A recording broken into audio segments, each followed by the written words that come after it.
We've got a very special visitor here. Introduce yourself, my friend. It's Doug from Prince Edward Island, Canada, traveling all the way up to see Scott and his family up here in Oregon. Tell us about the year, make, and model of your bus. So what we have now, this is our third bus now. The last one some people may have seen was a 94 102C3 with a Cummins M11. And this one here is a 2009 D4500 with a Cummins ISM in it, an old ex-Go bus from Ontario. Funny, we worked in Toronto as transit drivers and actually watched these Go buses go up and down the 400 series highways. And now one landed on the island where I live, and I fell in love with it and decided to take it on as a project as a seated bus. And you did the conversion yourself in? We did the conversion ourselves in this one in 11 months. So record time. Based on the fact it's our third one, so we had a pretty good idea what we're going at. So I'll give you an idea where we live. This is where we live in Prince Edward Island, Canada. And this was our winter trip south into Ontario, south into Alabama. Alabama, I found an embroidery machine for Mindy. We'll show later what some of the work she's already started to do. Then we came across into Quartzsite, where we met up with Scott and his wife and a bunch of bus nuts. And then from there, Arizona, we decided to go down into Baja California on a goal that I was going to install and help people with their solar in a fishing village, and Mindy was going to teach quilting and sewing. So we spent 6 weeks down in Baja, basically parked on the beach. And because we've got 3,200 watts on the roof on this conversion and completely electric, we were able to park 15 feet off the beach for 6 weeks and not need any power. So the cool part is we haven't plugged into power since basically we left Canada. Nice. And that was in November. So the neat part about this one is the yellow is a wrap we put on ourselves, and then these sayings were done with a Cricut that Mindy had done. And the paint, which is cool, is just regular Home Depot, Home Hardware, rust paint that I bought a cheap Harbor Freight spray gun with, and then decided out in a potato field where I live in PEI to spray it with when the winds were down, and then I put a clear coat on. So these are all things, the paint I've never really done before and experimented with. And the second bay here, my first bay basically is for storage. My second bay, you can see I have a tool that pull out that I can use for storage of the tools if I should need it and everything else. And I have a big bin here for, I'm going to make another one, but it's kind of cool, is for storage of my cordless tools. You can never have enough. And this box, of course, pulls all the way out, right? Yes, the box just about pulls all the way out. And then back here is my 100 gallons of black water and gray water. We mix the two together is what we do on this for storage. So the difference with this bus with the D4500 and how new it is I have, give or take, I have 8 computers on board that now operate the bus, which makes it much more difficult to manage because there's a lot more things that you've got to watch. So the tag axle on this bus, because it's 2009, actually steers, but that was a fall issue we had, so we had them welded and locked up. But right now I've blown through a tire because it wasn't done properly, so I got to get that fixed on my way back to Canada. So these are all brand new tires on it. The bus has only got 12,000 miles since I've begun our trip. Now, what's cool here is in Arizona, we were stopped in Quartzsite in the church helping an individual who'd lost their beloved husband. And I had picked this up when I was in Dallas, a motorcycle rack that goes up via the... So I had that installed. And like our previous bus, if people remember, this is actually a picture I took with a 35mm Canon I sent out, and it's our backyard looking out into the ocean. The river runs up from the ocean. So we're right on the ocean in the East Coast. So we continue along the side, and Mindy done some cutouts with like a cricket. It wasn't a cricket, but like that. It gets a lot of attention from the sayings on their bus. It's a little bit messy, but we have a 100-gallon clean water tank, and just before we come over to Scott's place, we put a diesel air heater in it to help with our Canadian winters. There's 2 computers in the back. Massive storage. Now I see you've got a diverter valve there for your gray water. Is that right? So you can just drain that on the ground, right? Correct. So if we have a shower or something, we can drain that on the ground and not go into our black, because black tank and gray tank are both mixed. And you've got your diesel heater coming down through here. Kind of temporary, I guess, right? Maybe you're not quite settled on where that's going to end up. Correct. There's a lot of things. This build was done in 10 months. So this was a fairly quick build to get ready for this trip to go south. So there are some things we're going to go back and revisit, like our Canadian winters and protecting with heat for that way. So we weren't found ourselves quite ready. Yeah, mini split here. Mini split, 12,000 BTU that does and can run off the solar. I have 3,200 watts on the roof, and we have 2 propane tanks basically just for backup, a little bit of heat in case we need it.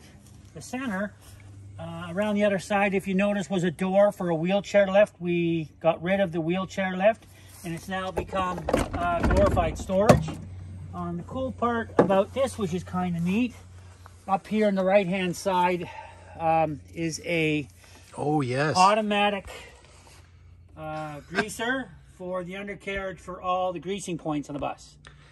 So I found this to be pretty interesting when you were telling me about it earlier. There's no Zerk fittings on this bus. It's all centrally plumbed back to here, right? There is Zerk fittings, but it has a hose running to it that feed it. So they all feed to this thing. Yes. Yes. And there's a pump in there that keeps everything lubed, huh? Correct. It gets fed. It's on a timer that gets fed to the computers. To a computer, which is, we'll take a quick little boo at it. Where everybody's used to the old style buses, this will give you a quick little insight to what I talk about involved in the computers now. This is all a computer run. There's about 8 or 9 computers on the bus. And this here is my display for my Zerk grease and what I do that way. Okay, I have 3,200 watts. There's 8 panels at 390 watts a piece that are paired up, and they go into an MPPT, EP-Ever MPPT controllers. There's 4 of them inside. When we go inside, and we'll take a look. But that's basically the entire coach and how it's run inside, which is given us a lot of freedom to boondock everywhere we go, because we've not gone to a trailer park in the entire winter we traveled. So you've been boondocking on your solar, and you do carry a little generator, a little Furman 3,500 watt generator. For the coach side of things, we've not used. However, when we went down into Baja to help the individuals down there with their solar, I gave them the generator to use while I completely redid the solar and got it set up for them.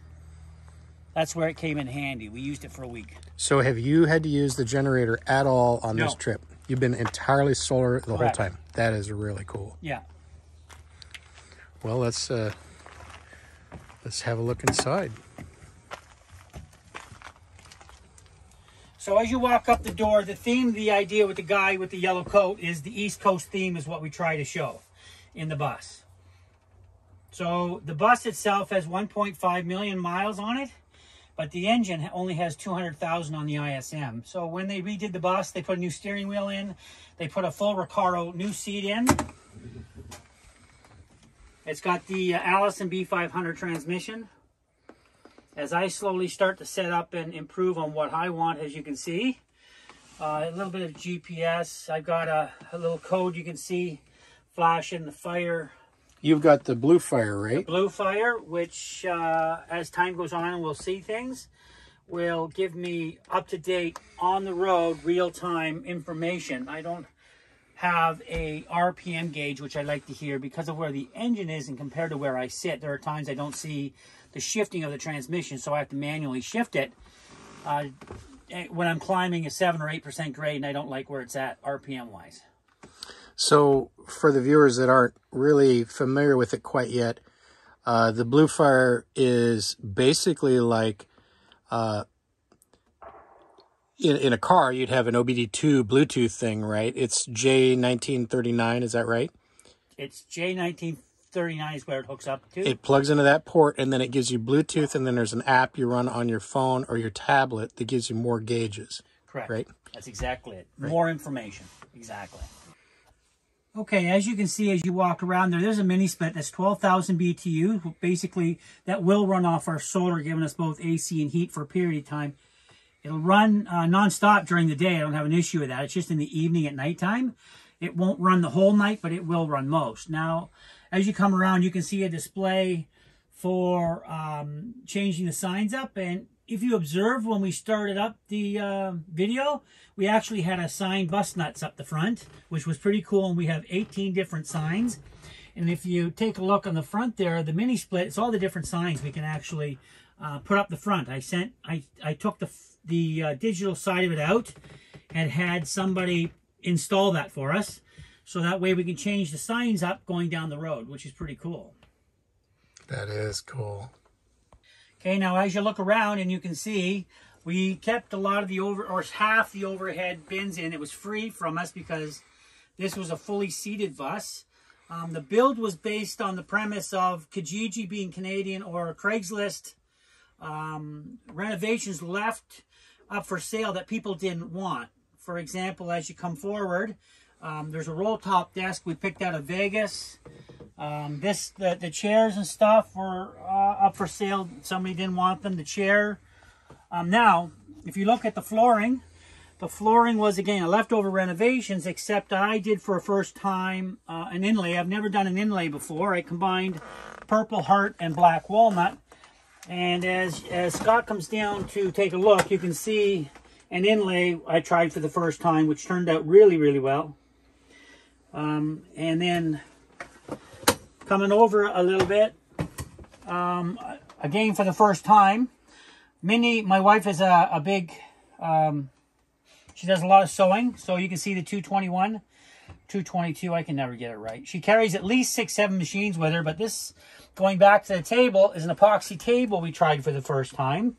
And this is actually the island for which we live. And the neat part about this story is that these are all the shipwrecks of the island. And we took dollar store items, put them in to create the theme that we wanted based around the dinette. Okay, so the ceiling, the tongue and groove ceiling, I went with the idea of the various, is because I can cut it in lengths going around MCI's a curved roof that goes down and around. And what allowed me to do was cut strips out. So when we went around the corners, I found this to be the best application. So you've noticed it the least amount. Now, if you saw our last bus, maybe with Ivan Lacroix's tour, then the familiar part about that is the kitchen was out of our last bus. So we pulled it out of our last bus and we brought it into this bus because the individual who bought my last bus didn't want anything in it. So we sold it as is with an empty shell and then brought the platform into here. Yeah, these are really nice with the stained glass and stuff that you've got.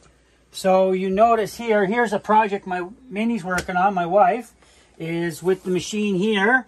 Is embroidery machine we picked up this winter, and she's been doing a lot of embroidering.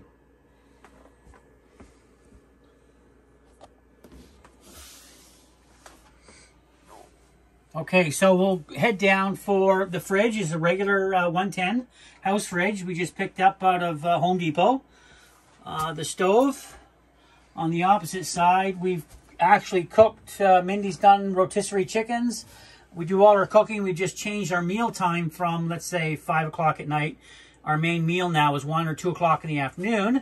So that way we can justify utilizing all the solar we can because everything is all solar. And you're using induction cooktops for the induction cooktop we store in the cupboard is stored in here. And the neat thing about it is you can control the amount of watts that it does use.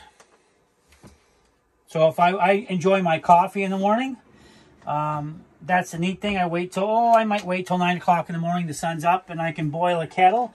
And how I get around, let's say I don't want to use a Keurig because they use too much power, I use a French press. We're going to talk about the solar section now and what you got going on with your batteries here, and also the Chinese diesel heater that you've got temporarily installed here. I've got one of these in my coach, and they're great, right? I mean, they're phenomenal. They're 5,000 BTUs, and the neat thing is it's dry heat. It's not wet heat like your propane. It dries her out pretty good, and if you're damp, it's a quick way to take the dampness out of the air.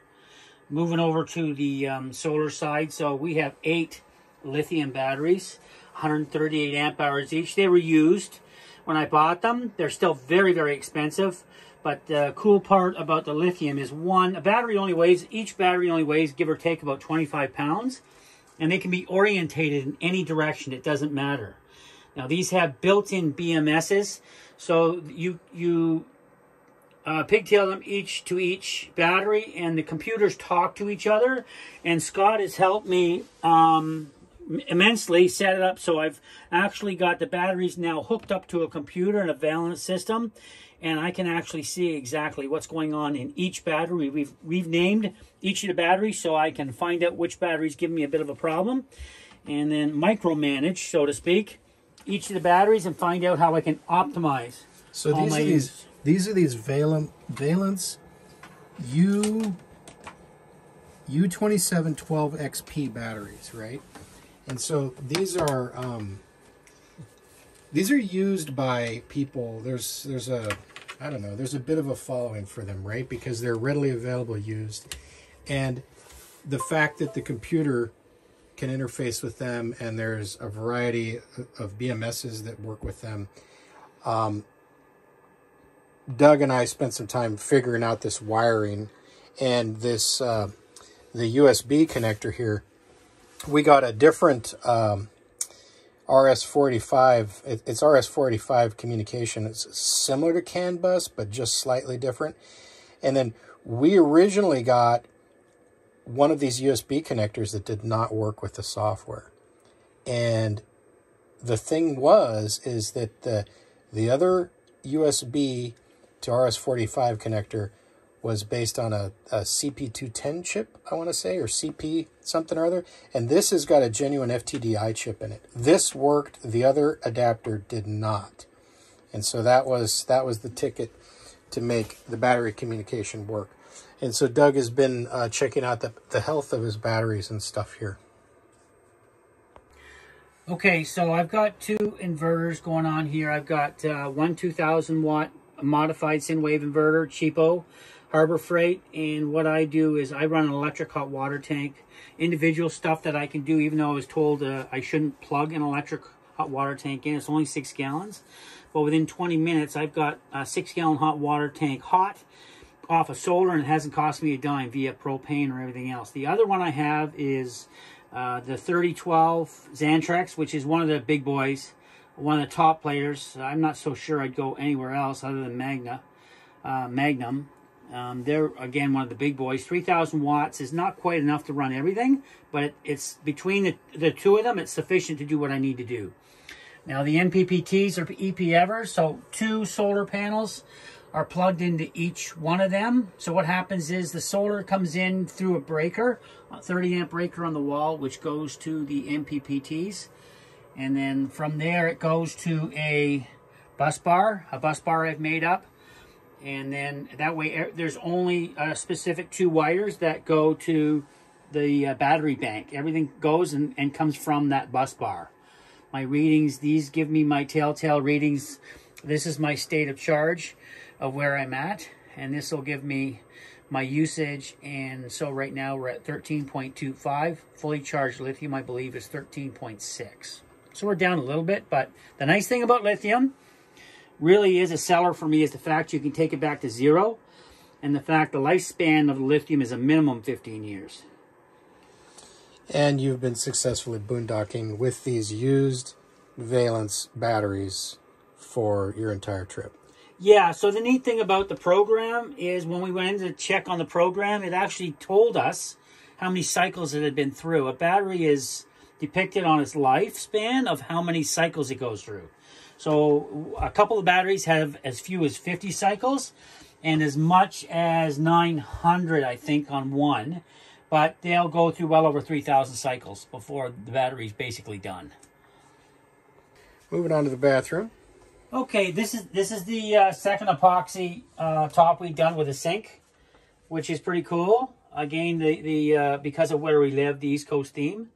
As you move around, you won't see the 6-gallon hot water tank is buried down below, underneath there. But we do have a full-size shower, and we do have a washing machine that we use, and it's been quite handy. Again, it works off of the guy. It works off the solar. I mean, it's enough to get the main clothes done. You could just do a small load in there, and it's a spin dry. And yep. As for drying clothes, we don't do that because we find it's just use too much power doing that. So Mindy made these covers to replicate the roof, but all these buses had emergency hatches on them, and which is pretty neat because if we're going down the road or we want to vent, we can just open up the roof. And then we can run down the road with those open if we so choose. And sometimes we do, actually. Same with there's one in the front. If you notice, coming up the front as well, the same thing. But Mindy wanted to make them look invisible. So she's very creative with her, as you see, and she sewed all the curtains around the windows out there too. So she sewed all the curtains. As we come back here, going around the corner, you'll see the loo. Private loo with its own door there. So the curtains here, they zipper together, and these are 3 layers of curtains that Mindy also put a protective layer of insulation in there as well, which keep us incredibly warm through. Okay, so again, the theme back here is we picked up the furniture off of things for sale off of Kijiji or Craigslist. The quilting and stuff, this is all Mindy's work. This took her 3 years to make. She's a quilter. It's her passion. She did drive a subway train by trade, but boy, it almost glows in the dark. It's absolutely stunning quilt. That was 3 years. This was her first quilt she ever did, and then underneath and in various places in here, you can see some rag quilts. She's got 3 quilts she's made up through the course of the winter. She's getting ready to go on her long arm when we get home, so she's eager to get home. The curtains are really nice. And get back and. We'll just show here for a quick second one of Mindy's things she's been working on with her embroidery machine. So she made a shirt up for me because I asked for driving shirts. And these are going to be my driving shirts driving down the road. And Mindy's been making some nice patches for some people in our bus club. Myself included, right? I've got, my wife and I have got patches with a picture of our 4106 on them. Really nice. And the bed orientation here is a little unusual, right? You chose to put the head of the bed forward. The reasons for that? You got engine access back here? We have engine access back here that I need to move this and get back here. When I get home, I got a Webasto I got to work on to get that back up and running. So that might make it a little bit easier opposed to when I had it before off of the previous coach, it was there, and then you had to remove all the hardware for the bed makeup just to access that. And you've got a spot for the dog under the bed, right? Yes, the puppy. So here's a special little treat that dog lovers will love. Is I made a bed area. So Zorro, our little Yorkie, he comes in there and he sleeps in there. He weighs all of 4.5 pounds. And for those who followed us before, we also had a female but lost her. They both slept in there in the course of our trip. So I do carry my golf clubs everywhere I go. If anybody wants a game of golf, I'm always looking for a game of golf. As Scott now attests to, we had a great time out in the golf course on my visit here. We've been here about a week. It's been very, very special for us. And we've enjoyed a game of golf and working on a couple things and working on Scott's bus as well, which is pretty cool. I've had a lot of fun with that.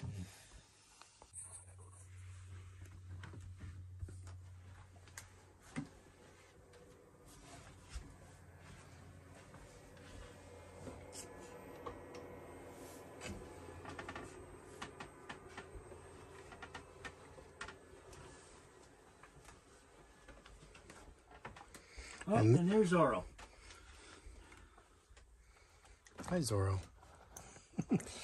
Zorro knows where the comfy couch is. This couch is really comfy. And the roll top. And the mini split. And we're back up front. Well, Doug, thank you for sharing your bus with us. It's wonderful, very creative creation, all your handiwork, everything that you've done and your experience here. Thank you. This is, as we said before, this is Doug's third bus, and he's learned a bit that we can all benefit from. So Thanks. I hope to see lots of people out there. Thanks, Doug.